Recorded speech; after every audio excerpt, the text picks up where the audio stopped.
Halo semuanya, Namo Buddhaya. Nama saya Hernando dari kelas 1 BUMM dengan NPM 2041005. Hari ini saya akan menjelaskan tentang ajakan untuk menjaga toleransi dan kerukunan. Kerukunan artinya adanya suasana persaudaraan dan kebersamaan antar semua orang, walaupun mereka berbeda suku, agama, ras, dan golongan. Kerukunan juga bisa bermakna suatu proses untuk menjadi rukun karena sebelumnya ada ketidakrukunan serta kemampuan dan kemauan untuk hidup berdampingan dan bersama dengan damai serta tentram. Toleransi berasal dari kata tolerer yang berasal dari bahasa Latin yang berarti dengan sabar membiarkan sesuatu. Jadi pengertian toleransi secara luas adalah suatu sikap atau perilaku manusia yang tidak menyimpang dari aturan, di mana seseorang menghargai atau menghormati setiap tindakan yang orang lain lakukan. Toleransi juga dapat dikatakan dalam istilah dalam konteks sosial budaya dan agama, yang berarti sikap dan perbuatan yang melarang adanya diskriminasi terhadap kelompok-kelompok yang berbeda atau tidak dapat diterima oleh mayoritas dalam suatu masyarakat. Toleransi dan kerukunan antar umat beragama bagaikan dua sisi mata uang yang tak bisa dipisahkan satu sama lain. Kerukunan berdampak pada toleransi atau sebaliknya, toleransi menghasilkan kerukunan. Keduanya menyangkut hubungan antar sesama manusia. Kerukunan umat beragama berarti antara pemeluk-pemeluk agama yang berbeda bersedia secara sadar hidup rukun dan damai. Hidup rukun dan damai dilandasi oleh toleransi, saling pengertian, saling menghormati, saling menghargai dalam kesetaraan, dan bekerja sama dalam kehidupan sosial di masyarakat.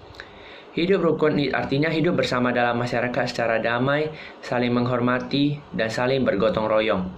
Jika tri kerukunan atau antar umat beragama, inter umat seagama, dan umat beragama dengan pemerintah terbangun serta diaplikasikan pada hidup dan kehidupan sehari-hari, maka akan muncul toleransi antar umat beragama.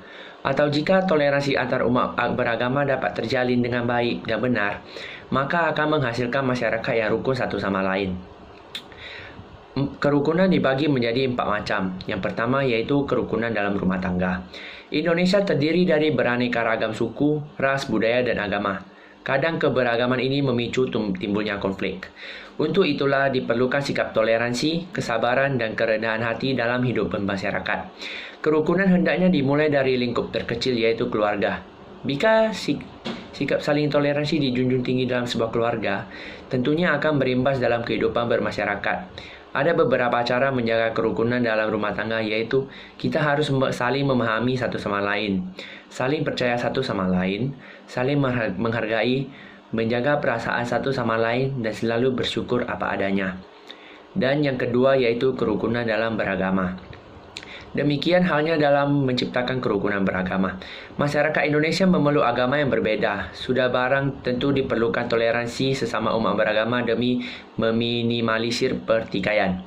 Salah satunya dengan menciptakan tri kerukunan umat beragama yang meliputi kerukunan internal umat beragama, kerukunan antar umat beragama, dan kerukunan antar umat beragama dengan pemerintah. Jika kerukunan antar umat beragama terjalin dengan baik, maka kehidupan dalam masyarakat pun akan terjalin dengan harmonis. Masyarakat akan merasa aman dan damai hidup di negara sendiri. Contohnya membagi makanan ke biku. Ketiga adalah kerukunan dalam bermasyarakat. Kerukunan dalam bermasyarakat adalah tanggung jawab setiap manusia. Oleh karena itu, nilai-nilai dan norma-norma dalam beretika harus diterapkan sejak kecil. Agar kita dapat diterima di lingkungan masyarakat, hendaknya harus bersikap baik dan sopan, saling menghargai dan saling menghormati sesama, serta menghindari berkata kasar yang dapat menyinggung perasaan orang lain. Juga mampu menciptakan kerukunan dalam bermasyarakat. Hal ini digunakan sebagai acuan untuk menyelesaikan masalah bila nilai-nilai dan norma-norma yang berlaku dalam masyarakat sudah dianggap tidak sesuai. Dan yang keempat adalah kerukunan dalam berbudaya. Budaya Indonesia sangat majemuk. Dengan kemajemukan ini menyebabkan keanekaragaman budaya. Masing-masing daerah memiliki kebudayaan yang berbeda-beda yang patut dilestarikan. Terkadang, perbedaan ini dapat menimbulkan konflik. Jalan satu-satunya adalah menghormati budaya daerah lain. Seperti pepatah, di mana bumi dipijak, di situ langit dijunjung. Sebaiknya kita mengikuti dan menghormati kebiasaan dan adat istiadat di mana kita berada. Seperti dalam foto, di dalamnya ada yang beragama Kristen, Katolik, ataupun Buddha, kita selalu akrab, tidak berkelahi antar satu sama lain umat beragama. Demikian dari saya. Jika ada kata-kata yang tidak berkenaan, mohon dimaafkan sebesar-besarnya. Dan terakhir, terima kasih untuk semuanya. Namo Buddhaya.